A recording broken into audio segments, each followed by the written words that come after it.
a little faster, a little more poetic, these very distinct sounds. And I think we needed both of those.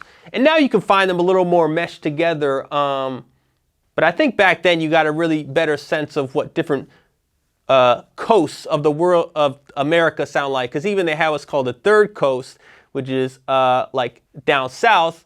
And back then you were seeing whatever, the Goody Mob, the Outkast was beginning. I don't know, back then I feel like you could really look to a certain place for a certain sound, which was really cool. And, you know,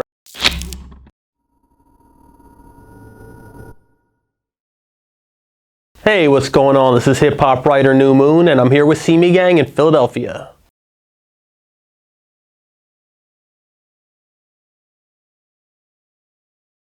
In the 90s, I think it was interesting because that's when hip hop really became commercialized. So like early 90s, there was still a lot of what we call conscious, like socially conscious rap. There were still a lot of women in power in hip hop. And I think to the late 90s, it became a little more commercialized, misogynistic, materialistic. And there's a lot of stories behind that. And into the 2000s, a little more so, though the production was cleaner. You know, they became even more popular. And I think today, in 2023, there's some good and some bad. I mean, there's some progress I wish we did see, you know, with support for rappers, not only in their music, but in their lifestyle and underserved communities. But a good thing is that I think women rappers are really getting put to the front for the first time in years, getting a lot of spotlight and just coming back.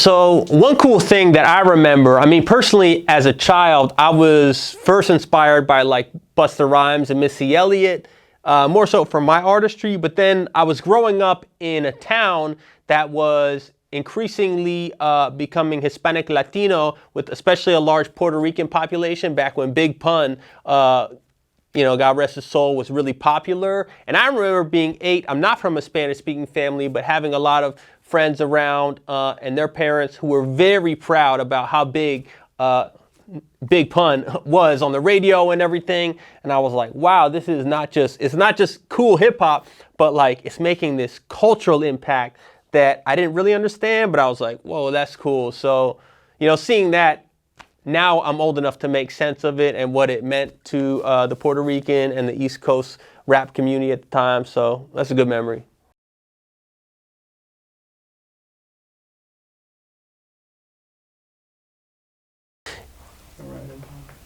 I think the way that racism plays a role in hip hop is that, I mean, on one hand, I mean, hip hop was born out of the struggle of underrepresented folks, of black and brown folks. So people that were impacted by racism, right? And talking about their struggle with that. And I think, unfortunately, a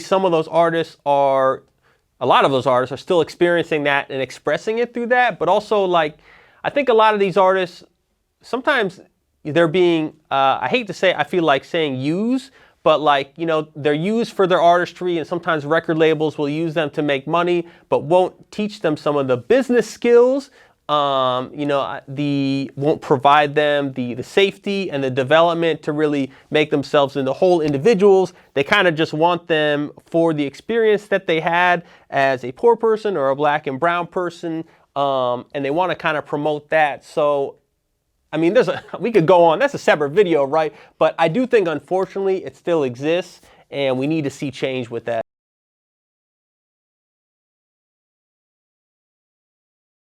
Ooh, You know, I like to always say it's the right now, but I really feel like 2009 to 2013, I don't know, that meant a lot to me. And that was also a time where the internet was brand new and you could use it to your power, but it wasn't as oversaturated as it is right now. So like, if you're a rapper, there's twice as many rappers now, and it's probably twice as hard for someone to notice your TikTok versus the other TikTok. However, like back in those days, you know, or not back, but like even 10 years ago, you know, when you were on Twitter or you were on Instagram, you were kind of the new guy on there, the new girl, and there were a lot less rappers. So, and also a lot of people were putting out free albums back then. You know, rappers Big Crit, Wiz Khalifa, Mac Miller, Kendrick Lamar, J. Cole, which is a little harder to do now.